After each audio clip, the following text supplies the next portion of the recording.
नमस्कार, स्वागत है आपका संसद टीवी में। मैं हूं आपके साथ अर्चना मिश्रा। हमारे साथ हैं बेहद खास मेहमान, छत्तीसगढ़ की राजनीति का चर्चित चेहरा, अनुभवी नेता और करीब 4 दशक से जनसेवा से जुड़े हैं और अभी 2024 के लोकसभा चुनाव में जीतकर संसद में पहुंचे हैं। सर, बहुत बहुत स्वागत। नमस्कार संसद टीवी में। सर, पहला सवाल आपसे कि 1990 से आपकी राजनीति की जो शुरुआत हुई और अभी 2024 तक एक लंबा राजनीतिक करियर है आपका, तो ये जनता के बीच भरोसा को पाना और उस भरोसे को बनाए रखना, इसमें कौन सी नीति अपनाते हैं आप? मेरा ये मानना है कि जो राजनीति है वो पद और प्रतिष्ठा प्राप्त करने के लिए नहीं है। अगर आप जनसेवा के क्षेत्र में आते हैं तो आपको लोगों के साथ में संबंध बनाना, लोगों के दुख सुख में भागीदार बनना, लोगों की सेवा करना, ये आपका प्रमुख दायित्व है। आप विधायक बन जाते हैं, आप मंत्री बन जाते हैं, आप सांसद बन जाते हैं, आप किसी पद पर पहुंच जाते हैं तो आप फिर ये मानने लगते हैं कि आप बाकी लोगों से अलग हो गए हैं, आप बहुत बड़े बन गए हैं, आप में कुछ घमंड आ जाता है, कुछ गुरूर आ जाता है, आप लोगों से मिलना जुलना बंद कर देते हैं, आपका व्यवहार बदल जाता है। तो जो आपके अपने लोग हैं वही सबसे पहले नाराज होते हैं और धीरे धीरे ये नाराजगी जनता के बीच में भी जाती है। और इसलिए मैं ये मानता हूँ कि जो संबंध हैं वो स्थायी हैं, जो आपका व्यवहार है वो स्थायी है, आपकी पद और प्रतिष्ठा जो है वो आने जाने वाली चीज़ें हैं और इसलिए पद प्रतिष्ठा पर कभी गुरूर नहीं करना चाहिए। लोगों जो संबंध हैं, आपका जो व्यवहार है वो वैसे ही रहना चाहिए जैसे आप नॉर्मल में रहते हैं। वैसे आपकी नज़र में एक जनप्रतिनिधि क्या है और कैसे जनता के से आप संपर्क बनाए रखते हुए विजन के साथ आगे बढ़ते हैं? मैं जनता के लिए लगभग 24 घंटे उपलब्ध होता हूँ। मैं किसी कार्यक्रम में भी गया और घर वापस लौटता हूँ तो मैं अपने ऑफिस में देखता हूँ, अगर मुझे रात का 2 भी बज गया तो कुछ 10 लोग बैठे हुए हैं तो मैं उनसे मिलकर अंदर जाऊँगा। फिर जनता से मुझे छोटे से छोटे कार्यक्रम में भी लोग बुलाते हैं, अगर कहीं पर 10 लोग भी हैं तो उस कार्यक्रम में भी मैं जाता हूँ। फिर दूसरा, अगर कोई मुझे शादी में बुलाता है, कोई की मृत्यु हो जाती है सुख में दुख में, तो कई बार तो ऐसा होता है कि एक दिन में 25-25 शादियाँ अटेंड करना है, रात को 2 बजे 3 बजे तक। तो किसी गरीब की शादी में चले गए तो उससे के लिए इससे बड़ा सम्मान कोई नहीं हो सकता। रात को 2 बजे गए हैं, घर के 5 लोग हैं तो पूरे उनके मोहल्ले में खबर हो जाती कि रात को बृजमोहन जी 2 बजे आए थे, 3 बजे आए थे जी। ये कनेक्ट लगातार बने रहना और लोगों के मन में ये विश्वास है कि बृजमोहन को कार्ड दिया है तो वो जरूर आएगा। और लोगों की समस्याओं के बारे में मेरा जो ऑफिस है वो लाइव ऑफिस है।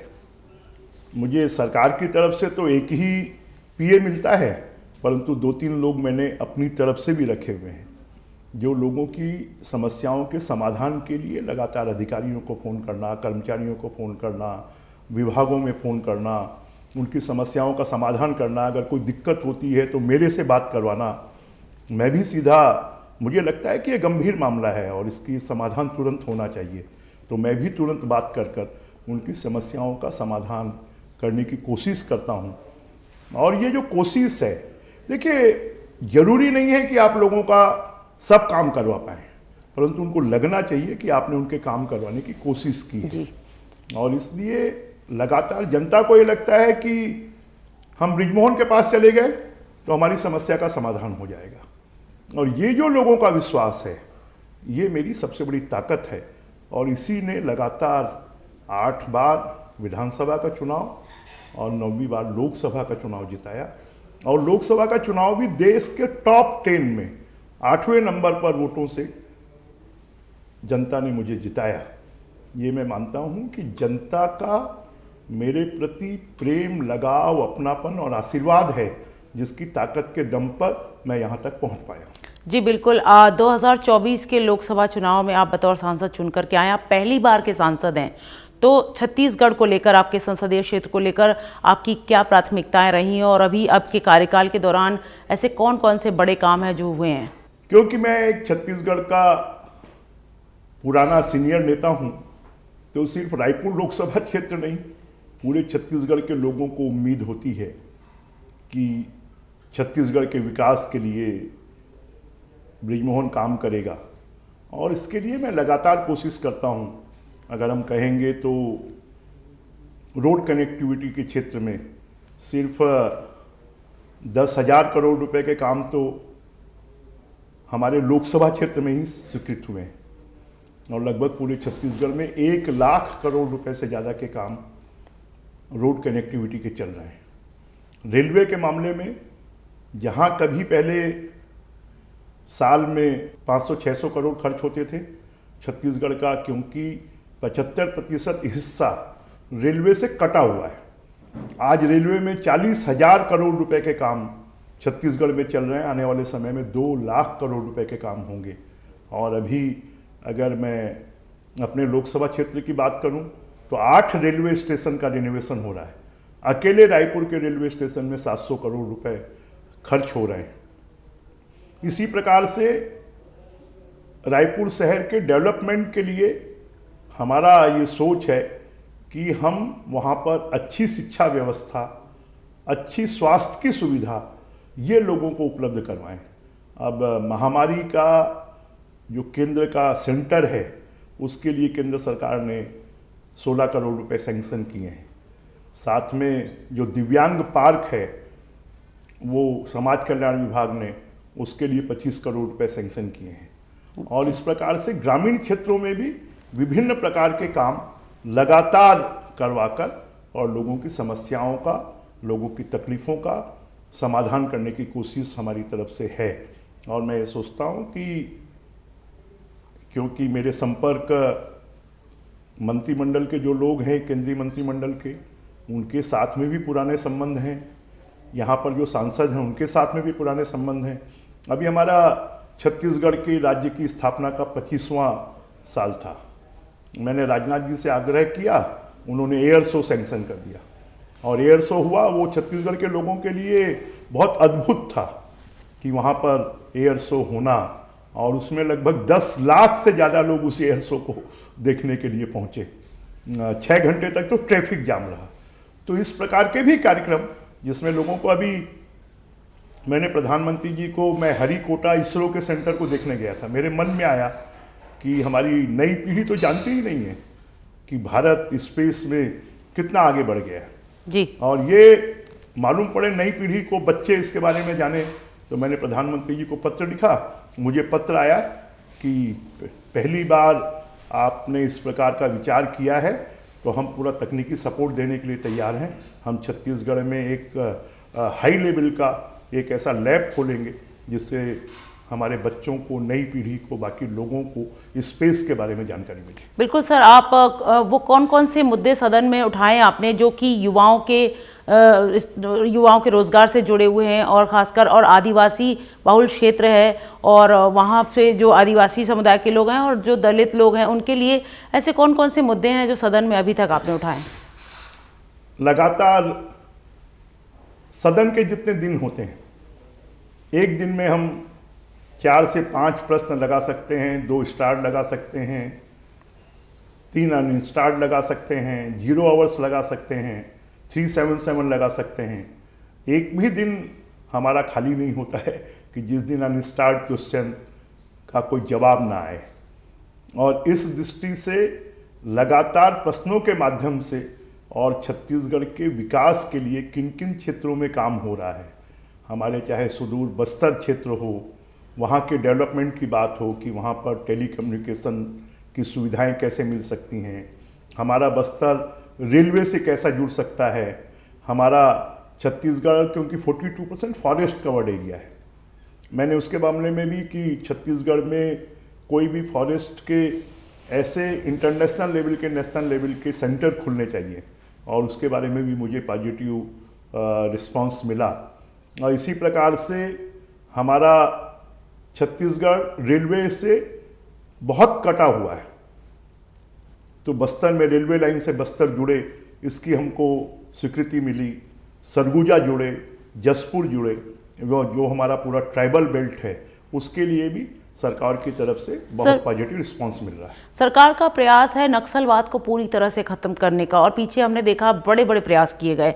तो छत्तीसगढ़ के एरिया को देखा जाए तो उसको लेकर के क्या कुछ प्रयास किए गए हैं, और आप क्या देखते हैं उनके हकों के लिए, क्या कुछ किस तरह के बदलाव देख रहे हैं, और किस तरह से सरेंडर करने की भी बातें सामने आ रही हैं लगातार, तो कितना ज़्यादा इसमें हम कामयाब हो पाए हैं नक्सलवाद को लेकर के? मैं सबसे पहले तो देश के प्रधानमंत्री जी को, मोदी जी को धन्यवाद दूंगा, देश के गृह मंत्री अमित शाह जी को धन्यवाद दूंगा कि उनके नेतृत्व में जो पिछले 40-50 सालों से छत्तीसगढ़ के विकास में अगर कोई बाधक तत्व था तो नक्सलवाद था, और उसको समाप्ति के लिए जो कोशिशें होनी चाहिए, ईमानदार कोशिश, वो कोशिशें नहीं हुई।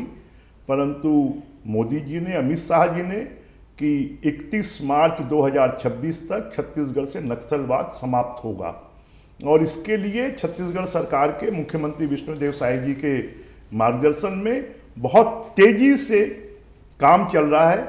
अभी तक 500 से ज़्यादा कोर नक्सलवादियों को मारकर गिरा दिया गया है, 2000 से ज़्यादा नक्सलवादियों ने सरेंडर किया है, और सबको कहा गया है कि आप आएँ, आपके लिए लाल कालीन बिछा है, आप मुख्य धारा में जुड़ जाएं तो आपके लिए पूरी व्यवस्थाएं सरकार करेगी। और अगर आप मुख्य धारा में नहीं जुड़ते हैं, आप अपने हथियार सरेंडर नहीं करते हैं, तो फिर आप मरने के लिए तैयार रहें। इस देश का भविष्य बैलेट के माध्यम से तय होगा, बुलेट के माध्यम से तय नहीं होगा।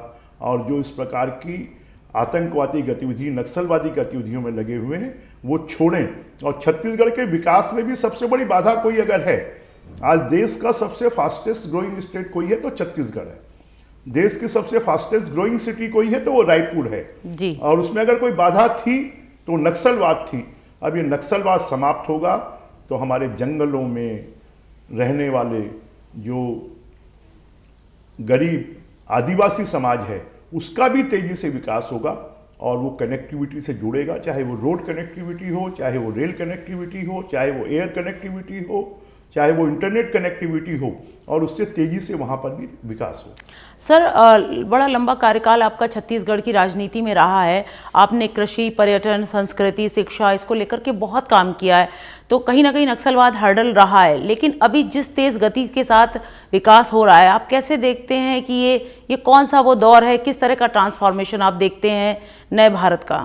देखिए, मोदी जी ने जिस प्रकार से पूरे देश को टारगेट दिया है कि 2047 में हमें विकसित भारत बनाना है, तो छत्तीसगढ़ भी भारत के साथ साथ कदम ताल मिलाकर 2047 तक छत्तीसगढ़ भी विकसित छत्तीसगढ़ बने, और इसके लिए बहुत तेजी से काम हो रहा है।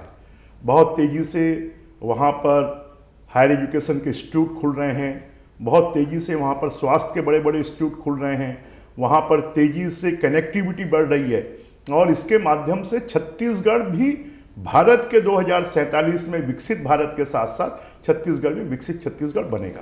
आपकी खुद की इच्छा है कि हम छत्तीसगढ़ को एजुकेशन हब बनाएं, तो क्या योजना है, कैसे ये संभव हो पाएगा? ये संभव है। आज छत्तीसगढ़ में जितने भी नेशनल इंस्टीट्यूट हो सकते हैं, एनआईटी वहाँ पर है, आईआईटी वहाँ पर है, वहाँ पर लॉ यूनिवर्सिटी है, वहाँ पर आईआईएम है। अब आने वाले समय पर बच्चों के लिए अब पीएम श्री स्कूल बहुत बड़ी मात्रा में खुल रहे हैं, प्रधानमंत्री जी की जो योजना है। एकलव्य विद्यालय आदिवासी क्षेत्रों में बड़ी मात्रा में खुल रहे हैं। हमारे जो पीएससी और सीएससी हेल्थ के सेंटर्स हैं उनको अपग्रेड किया जा रहा है, तो इसके माध्यम से छत्तीसगढ़ बहुत तेजी से विकसित होगा। जी सर, संसदीय भूमिका के अलावा हम बात करें, आप प्राक्कलन समिति जो है उसके आप सदस्य भी हैं, तो नीतिगत फैसलों में क्या भूमिका आपकी रहती है और किस तरह की आप अपनी राय रखते हैं उसमें? देखिए, संसदीय समितियां बहुत महत्वपूर्ण समितियां हैं। सरकार के जो नीतिगत निर्णय होते हैं, सरकार जो कानून बनाती है, उनमें अभी तक जो मेरी जानकारी में दिल्ली आने के बाद में संसदीय समितियों के बैठने के बाद में जानकारी मिली है कि सरकार के 60% से ज़्यादा निर्णय जो होते हैं वो संसदीय समितियों के माध्यम से होते हैं जी। तो उनमें मुझे अनुभव आ रहा है कि जो कमियां हैं, कमजोरियां हैं, जो लेकुनाज हैं, उनको हम लोग उठाते हैं और उठाकर हम अपनी रिपोर्ट्स में रिकमेंड करते हैं कि सरकार को इन योजनाओं को इम्प्लीमेंट करने के लिए और इस प्रकार से काम करना चाहिए, तो उसका फायदा लगातार मिल रहा है। सर, जब भी सत्र आता है संसद का तो सभी को सार्थक चर्चा की उम्मीद रहती है, लेकिन विपक्ष के अवरोध के कारण कई बार बहुत महत्वपूर्ण चर्चा बाधित होती है। आप कैसे देखते हैं इसको, और खास करके इस बार जो शीतकालीन सत्र रहा उसमें वंदे मातरम पर चर्चा हुई और SIR के मुद्दे पर, इलेक्टोरल रिफॉर्म्स को लेकर के, तो इस पे भी बाधित करना, और सरकार क्योंकि बार बार कहती है हम चर्चा के लिए तैयार हैं, तो आप इसको कैसे देखते हैं? कितना जनता का नुकसान होता है इस तरह के अवरोध उत्पन्न करने से? ये बहुत दुर्भाग्यजनक है कि जो संसद या विधानसभाएं हमारी हैं वो चर्चा का केंद्र हैं, वो जनता के दुख दर्द में भागीदार बनने का केंद्र है, वो जनता के भविष्य को खुशहाल बनाने के लिए और कानून बनाने के केंद्र हैं। परंतु आजकल तो ऐसा कभी कभी लगता है कि ये कुश्ती और दंगल के केंद्र बन गए। और लंबे समय तक जो कांग्रेस पार्टी और विपक्षी दल, चाहे वो केंद्र में या विभिन्न राज्यों में सत्ता में रहे हैं, तो उन्हें लगता है कि विपक्ष उनको रास नहीं आ रहा है। और पिछला जो हमारा मानसून सत्र था वो तो पूरा ही SIR में चला गया, और अभी इस सत्र के भी प्रारंभिक 2 दिन उन्होंने ऐसे ही बर्बाद कर दिए। तो जो नए सदस्य आते हैं, जो अपने क्षेत्र की बात उठाना चाहते हैं, प्रश्नों पे चर्चा नहीं होती, 377 है उनको ले करवाना पड़ता है, 0 आवर्स में बोलने का अवसर नहीं मिलता। तो विपक्ष ये कर खुद का नुकसान कर रहा है, और सिर्फ खुद का नुकसान नहीं कर रहा, पूरे देश का नुकसान कर रहा है। और इसलिए मैं तो चाहूँगा कि भगवान उनको सद्बुद्धि दे, वो हर मुद्दे पर चर्चा करें। चर्चा करेंगे तो उनकी भी बात सरकार के सामने आएगी, और जहाँ सुधार की आवश्यकता है उसमें सुधार होगा। परंतु वो सुधार नहीं चाहते, वो सिर्फ राजनीति करना चाहते हैं और इसको अखाड़ा बनाना चाहते हैं। मैं तो उनसे आग्रह करूंगा कि संसद या विधानसभाएं हैं वो चर्चा का केंद्र हैं, लोगों की समस्याओं को उठाने का केंद्र है, समाधान का केंद्र है। अगर उसका उपयोग करेंगे तो शायद देश हित में वो ज़्यादा अच्छा होगा। बिल्कुल सर, हम अगर बात करें 1990 में जाते हैं, अगर आपकी राजनीति की जो शुरुआत हुई है राजनीतिक करियर की वहाँ पर, तो उसमें आप बहुत ही कम उम्र के, सबसे कम उम्र के युवा आप विधायक और मंत्री बने। कैसा अनुभव रहा, कैसे हुई शुरुआत, और कैसे आपको राजनीति में आने के लिए किसने प्रेरित किया? जब हम 10वीं क्लास में थे तब एक स्कूल में ट्यूशन का मामले को लेकर किसी शिक्षक ने कह दिया कि जो ट्यूशन नहीं पढ़ेगा उसको फेल कर देंगे, और उन बच्चों को फेल कर दिया। तो वहाँ से शुरुआत हुई, वहाँ पर धरना प्रदर्शन हुआ और लोगों ने नेताजी कहना शुरू कर दिया। वो एक कैटलिस्ट का काम हुआ, और उसके बाद जब कॉलेज में पहुँचे तो कॉलेज में फिर छात्र राजनीति में आ गए। छात्र राजनीति में विद्यार्थी परिषद से जुड़ गए, बचपन से ही संघ की शाखाओं में जाते रहे, और विद्यार्थी परिषद से फिर कॉलेज की स्टूडेंट लीडरशिप की यूनिवर्सिटी की राजनीति में आए, वहाँ पर छात्र संघ के अध्यक्ष बने, और वहाँ से फिर धीरे धीरे युवा मोर्चे में बीजेपी की जो यूथ विंग है उसमें काम करने लगे। और फिर 1990 में बीजेपी ने टिकट दे दिया और पहली बार ही चुनाव जीत गए। और उस समय लीडर्स ऐसे होते थे, सुंदरलाल पटवा जैसे लोग, कैलाश जोशी जी जैसे लोग, कुशाभाऊ ठाकरे जी जैसे लोग, अटल बिहारी वाजपेयी जैसे लोग, राजमाता सिंधिया जी जैसे लोग, जो यूथ को प्रोत्साहित करते थे और विपक्ष में भी रहते हुए संघर्ष के लिए प्रोत्साहित करते थे। तो संघर्ष करते करते और फिर यहाँ तक पहुँचे हैं। तो राजनीति को हमने ये माना कि राजनीति देश सेवा के लिए है, समाज सेवा के लिए है, अपने आप की सेवा के लिए या व्यक्तिगत परिवार की सेवा के लिए नहीं है। और जब इस दिशा में काम करने लगे तो आज यहाँ तक पहुँचे। सर, आप 5 बार मंत्री रहे प्रदेश सरकार में, कौन कौन से महत्वपूर्ण काम थे जिन पर आपने फोकस किया, जो काम किए गए, और अभी आप सदन में भी हैं तो किस तरह से उन चीज़ों को आगे विस्तार दे रहे हैं? देखिए, मेरे पास मध्य प्रदेश में भी पर्यटन विभाग रहा।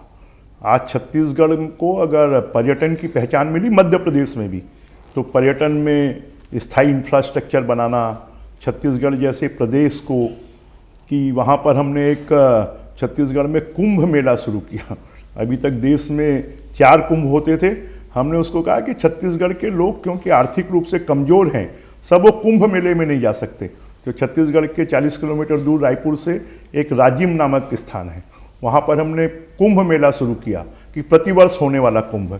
और उसमें सभी साधु संत, सभी महामंडलेश्वर, शंकराचार्य इनको बुलाना शुरू किया, तो एक बड़ी उपलब्धि हुई। फिर छत्तीसगढ़ के स्पॉट्स को आइडेंटिफाई कर कर कि पहाड़ पर हमारी ठंडी जगह कौन सी हो सकती हैं, नदियों के किनारे कहाँ पर हम डेवलप कर सकते हैं, जंगलों के क्षेत्रों को कौन सी सेंचुरी हो सकती है, कौन से हमारे नेशनल पार्क हो सकते हैं जिसको हम डेवलप कर सकते हैं, उसकी दिशा में हमने काम किया।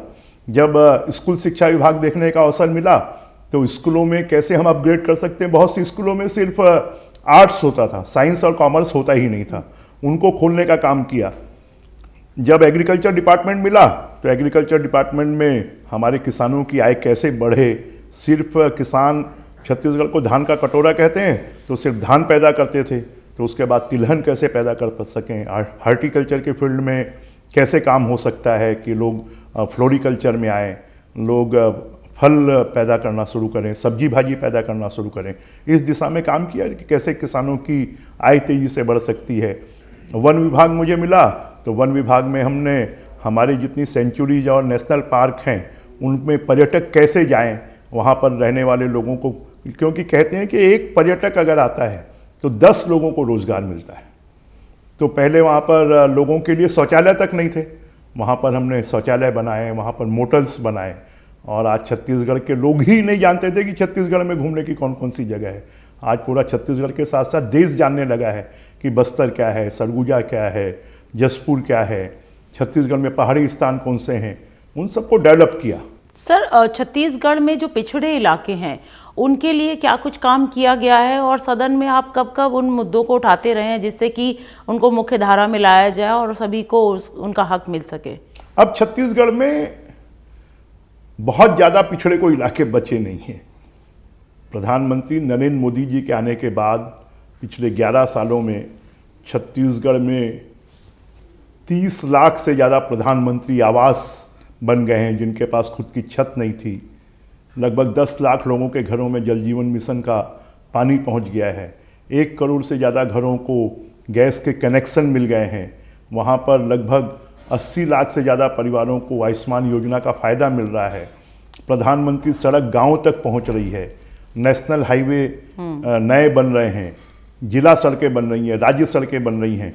तो अब लगभग छत्तीसगढ़ के अंदरूनी इलाकों तक सड़क, पानी, बिजली ये सब पहुंच रही है। पहले सिर्फ रायपुर का एक एयरपोर्ट होता था, अब जगदलपुर का एयरपोर्ट तैयार हो गया, सरगुजा का एयरपोर्ट तैयार हो गया, रायगढ़ का एयरपोर्ट तैयार हो गया, जसपुर का एयरपोर्ट तैयार हो गया। उड़ान योजना से जगदलपुर, अंबिकापुर जुड़ गए, बिलासपुर जुड़ गया। तो अब धीरे धीरे छत्तीसगढ़ बहुत, क्योंकि छत्तीसगढ़ में संभावनाएं बहुत हैं, आवश्यकता है कि उन संभावनाओं को अवसर के रूप में परिवर्तित करने की। और अब बीजेपी की सरकार 5 साल, जब भूपेश बघेल जी की सरकार थी तो छत्तीसगढ़ का विकास रुक गया था। छत्तीसगढ़ की पहचान भ्रष्टाचार के रूप में हो रही थी, भ्रष्ट राज्य के रूप में हो रही थी। अब छत्तीसगढ़ का 15 साल जब हमने काम किया तो छत्तीसगढ़ विकास की तरफ बढ़ रहा था। अब फिर से बीजेपी की सरकार आई है तो तेजी से विकास के काम शुरू हुए हैं। सर, एक विधायक के तौर पर रायपुर को बृजमोहन अग्रवाल जी कैसे देखते रहे, और अभी एक लोकसभा सांसद के तौर पर रायपुर को कैसे आप देखते हैं? आपकी नज़र में रायपुर स्पेशली कितना डेवलप हुआ, कितना बदलाव हुआ पिछले 4 दशकों में? ये मुझसे पूछने की बजाय रायपुर आने जाने वालों से पूछें, और आप भी एक बार रायपुर आए तो आपको लगेगा जरूर कि रायपुर जो है किसी महानगर से कम नहीं है, जबकि 3 टियर सिटी में रायपुर आता है। आज रायपुर में 5-5 मॉल हैं। आज रायपुर में देश का कोई भी एजुकेशनल इंस्टीट्यूट अच्छा ऐसा नहीं है जो रायपुर में नहीं खुला हो। आज नया रायपुर 21st सेंचुरी का पहला नया शहर अगर कोई बना है तो नया रायपुर बना है। आज तो रायपुर जो आता है वो कहता है कि हम तो कल्पना भी नहीं कर सकते कि ऐसा रायपुर हो सकता है। किसी भी महानगर में जो सुविधाएं होनी चाहिए और लोगों की लाइफ ईजी है, वहाँ रहने वाले लोग सरल हैं, और इसलिए वहाँ औद्योगिक जो प्रगति है वो भी देश में सबसे तेज़ी से हो रही है।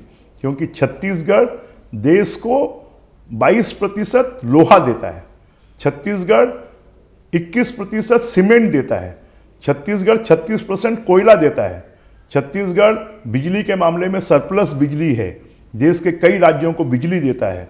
बॉक्साइट 12% बॉक्साइट छत्तीसगढ़ देता है। तो छत्तीसगढ़ में औद्योगिक प्रगति भी तेजी से हो रही है, और साथ में भौतिक प्रगति भी तेजी से हो रही है और लोगों का जीवन स्तर भी ऊंचा उठ रहा है। सर, भ्रष्टाचार को लेकर क्या कुछ काम हुआ है? क्योंकि आपने कोयला की बात की, तो ऐसे बहुत सारे मामले सामने आए और कितना अंकुश लगा है और आगे क्या कर रहे हैं इसके लिए? देखिए, पुरानी जो कांग्रेस की सरकार थी, उस कांग्रेस की सरकार में एक भ्रष्टाचार नहीं हुआ। कोयले का भ्रष्टाचार हुआ, शराब का भ्रष्टाचार हुआ, धान का भ्रष्टाचार हुआ, डीएमएफ का भ्रष्टाचार हुआ, महादेव सट्टा ऐप का भ्रष्टाचार हुआ और उनके लोग, बहुत सारे आईएएस अधिकारी आज जेल में हैं, बहुत सारे राजनेता जेल में हैं और बहुत तेज़ी से केंद्रीय एजेंसी ईडी भी काम कर रही है। जो हमारे छत्तीसगढ़ का आर्थिक अपराध ब्यूरो है वो भी काम कर रहा है। अब छत्तीसगढ़ में भ्रष्टाचार के ऊपर में लगाम लगी है और लोगों को ये लग गया कि खुली छूट नहीं है, जो भी गलत काम करेगा उसको सजा मिलेगी, ये लोगों को अब लगने लगा है और इसलिए लोग अब इससे डरने लगे। बिल्कुल, डिजिटलीकरण हुआ है, सब चीज़ें ऑनलाइन हुई है, तो कहीं ना कहीं पारदर्शिता आई है। इसका कितना लाभ देखते हैं आप विकास में और विधानमंडल में, विधान परिषद में और खासकर संसद में, जितना हम डिजिटलाइजेशन की ओर बढ़ रहे हैं तो इसमें कितना फर्क देखते हैं इससे? देखिए, डिजिटलाइजेशन का फायदा है क्योंकि जब अब डीबीटी, डायरेक्ट बेनिफिट स्कीम, अगर पहले मैनुअल पैसा मिलता था सब्सिडी का, अब वो सीधा किसान के खाते में जा रहा है, सीधा हितग्राही के खाते में जा रहा है, तो उससे भ्रष्टाचार पर लगाम लगती है और विधानसभा और पार्लियामेंट भी डिजिटलाइजेशन हो रहा है, तो उससे भी फायदा होता है कि बहुत सारे, पहले मुझे कई बार तो हम लोगों को विधानसभा से 50-50 किलो के गट्ठे डॉक्यूमेंट्स के किताबों के लाने पड़ते थे। अब डिजिटलाइजेशन होने से उसको लाने की ज़रूरत नहीं है, जिस चीज़ को खोजना है हम खोज कर और उसको पढ़ सकते हैं। पहले तो ये होता था कि खाली लाकर रख देते थे, कभी उसको खोल कर भी नहीं देखते थे, तो इसका बहुत बड़ा फायदा है। बिल्कुल, अभी सब कुछ ऑनलाइन उपलब्ध है। सर, इतने लंबे राजनीतिक करियर में आपकी बहुत तमाम चुनौतियां भी रही होंगी, तो वो कौन से आपके अनुभव हैं जो आप साझा करना चाहें, जिससे जो लोग राजनीति में आना चाहते हैं या जो आपसे प्रेरणा लें तो वो उस चीज़ से कुछ सीख सकें? देखिए, चुनौतियां नहीं होंगी तो आप काम नहीं कर पाएंगे। आपको काम करने के लिए चुनौती चाहिए और चुनौतियों को अवसर में बदलना, यही आपके लिए राजनीति है। और मैं तो नई पीढ़ी से कहना चाहूँगा कि आप अपने स्वार्थ से, अपने फायदे के लिए राजनीति में ना आए, आप जनता की सेवा करने के लिए राजनीति में आए और जनता आपको सर माथे पर बैठाएगी तो आपको किसी प्रकार के स्वार्थ की सिद्धि करने की आवश्यकता नहीं होगी। जो सम्मान आपको मिलेगा वो सम्मान आपकी सबसे बड़ी ताकत होगी। और इसलिए आजकल जो राजनीति में नई पीढ़ी आती है वो स्वार्थ के लिए आती है, तो स्वार्थ से आने वाले लोग जो हैं वो लंबे समय तक राजनीति में टिकते नहीं हैं। जो सेवा के नीति से आएंगे वो लंबे समय तक राजनीति में टिकेंगे। सर, विधानसभा की राजनीति और लोकसभा की राजनीति में कितना फर्क देखते हैं और आप किससे सीखते हैं, क्योंकि आप भी पहली बार चुनकर के लोकसभा में पहुंचे? देखिए, सीखने के लिए तो आपके लिए खुला आसमान है, आपको हर किसी से सीखना चाहिए। विधानसभा में हमको 35 साल रहने का अवसर मिला, तो विधानसभा की, लोकसभा की कार्यवाही में आपको ज़्यादा से ज़्यादा उपस्थित होना चाहिए, ज़्यादा से ज़्यादा लोगों को सुनना चाहिए, उनके व्यू को सुनकर, समझकर और उनकी बातों को सुनकर आपका नॉलेज बढ़ता है। आप जितना ज़्यादा विधानसभा, लोकसभा की कार्यवाही में भाग लेंगे उतने ज़्यादा आप निपुण राजनीतिज्ञ बनेंगे। और आज सीखने के लिए तो हमारे सामने नरेंद्र मोदी जी हैं, अमित शाह जी हैं, उनकी जो निपुणता है, उनकी जो वर्किंग स्टाइल है, वो अपने आप में सीखने लायक है। सर, आप संगठन से जुड़े रहे हैं, एक संगठन कितनी मजबूत शक्ति होती है किसी भी राजनीतिक पार्टी को सशक्त करने के लिए? देखिए, संगठन ही सब कुछ होता है। संगठन के बिना आप कुछ नहीं कर सकते। जो संगठन है वो पहले है और संगठन के माध्यम से अगर आप आगे बढ़ेंगे तो आप राजनीति में सफल होंगे। और अगर आप ये सोचें कि बिना संगठन के मैं आगे बढ़ जाऊंगा तो आप कभी सफल नहीं हो सकते। संगठन सबसे बड़ी ताकत होती है और संगठन आपको सिखाता भी है, संगठन आपको बढ़ाता भी है और संगठन आपको एक अच्छा राजनीतिज्ञ भी बनाता है। सर, अंत में बचपन का कोई आपका ऐसा अनुभव, कोई याद जो आप साझा करना चाहें, और साथ ही आपकी कौन से वो शौक़ हैं पढ़ने लिखने से लेकर कुछ भी, जो हम जानना चाहेंगे कि आप राजनीति के अलावा आपके व्यक्तिगत जीवन में जहां आप अपना समय देते हैं। देखिए, मुझे पढ़ने लिखने का भी शौक़ है। मेरे रात के 2 घंटे तो सिर्फ पढ़ने लिखने में ही जाते हैं। मैं जिस विषय पर मुझे कहीं बोलना होता है तो मैं उसकी किताबें निकाल कर विधानसभा की लाइब्रेरी से, लोकसभा की लाइब्रेरी से जानकारियाँ निकाल कर, और बाकी भी न्यूज़पेपर्स में या किताबें जिनको पढ़कर हम अपना ज्ञानवर्धन कर सकते हैं, वो सब हम करते हैं। और बचपन में अगर आप कहेंगी तो मैंने जैसा बताया कि स्कूल का वाक़या, और वो वाक़या ऐसा है कि जिस वाक़ये ने आज मुझे विधानसभा, विधायक, मंत्री और आज यहाँ लोकसभा तक पहुँचाया है। हमको सबको मिलकर इस बात की कोशिश करना चाहिए। और उस समय भी कई लोग पूछते हैं कि आप बीजेपी में क्यों आए, कांग्रेस में क्यों नहीं गए। तो जो गलत लगता था उसका विरोध करना, और देश के लिए कौन, राष्ट्रभक्ति के लिए, भारत माता की जय के नारे अगर कोई लगाता था तो वो बीजेपी लगाते थे, संघ की शाखाओं में लगते थे। उसने प्रेरणा दी कि देश के लिए जीने वाले लोग कोई हैं तो ये संघ है, ये बीजेपी है, जो देश पहले, फिर समाज, फिर मैं, इसकी बात करता है। बाकी पार्टियों में तो पहले मैं, फिर समाज और फिर देश को तीसरे नंबर पर रखते हैं। कि जो देश के लिए काम करने की प्रेरणा है उसने बीजेपी में हमें लाया है। बहुत बहुत धन्यवाद संसद टीवी से बातचीत के लिए। तो आप सुन रहे थे छत्तीसगढ़ के रायपुर से लोकसभा सांसद बृजमोहन अग्रवाल जी को, जिन्होंने हमसे जनता से जुड़ाव के संकल्प भी साझा किए, जिन्होंने अपने विकास के एजेंडे भी बताए, और निश्चित तौर पर इनके लंबे राजनीतिक अनुभव से न केवल छत्तीसगढ़ की जनता को लाभ मिलेगा बल्कि देश के हित में भी इसका सहयोग मिलेगा। तो इस खास बातचीत में इतना ही। दीजिए इजाजत, नमस्कार।